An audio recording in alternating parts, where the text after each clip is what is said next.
दिसंबर 1991।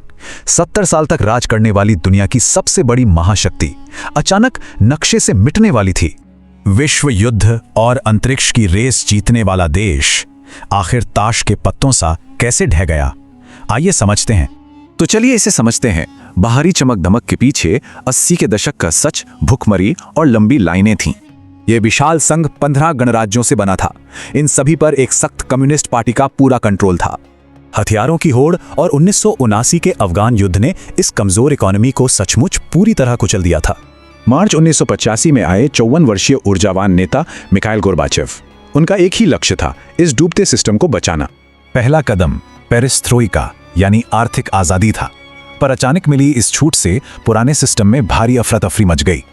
Glasnost इसका बेहतरीन उदाहरण है।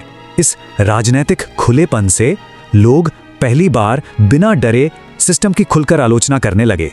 1986 की चेरनोबिल परमाणु आपदा एक भयानक नाकामी थी। इसने सरकार पर लोगों का भरोसा हमेशा के लिए तोड़ दिया। इस खुलेपन से हिम्मत पाकर लिथुआनिया, लातविया और एस्टोनिया ने केंद्र से अपनी आजादी की जोरदार मांग शुरू कर दी। 1989 में बड़ा भूचाल आया। पूर्वी यूरोप में कम्युनिस्ट सरकारें गिरने लगीं और आखिरकार ऐतिहासिक बर्लिन दीवार ढह गई। गोर्बाचेव संघ को बचाना चाहते थे, जबकि नए रूसी राष्ट्रपति बोरिस येल्सिन सीधे केंद्र को कड़ी चुनौती दे रहे थे। अगस्त 1991 में तख्तापलट की कोशिश हुई। कट्टरपंथियों ने गोर्बाचेव को कैद कर लिया और सड़कों पर टैंक उतर आए।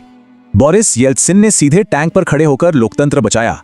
इस दृश्य ने इतिहास का रुख ही मोड़ दिया। सिर्फ 3 दिनों में तख्तापलट फेल हो गया।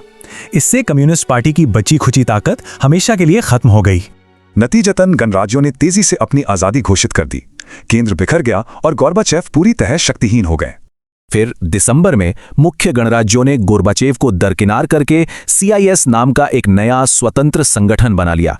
चलिए देखते हैं ये कैसे आगे बढ़ा। बस कुछ ही महीनों में एक अजेय साम्राज्य आधिकारिक तौर पर बिखर गया। आखिर में एक बड़ा सवाल, क्या इस महाशक्ति का पतन तय था या इसे किसी तरह टाला जा सकता था?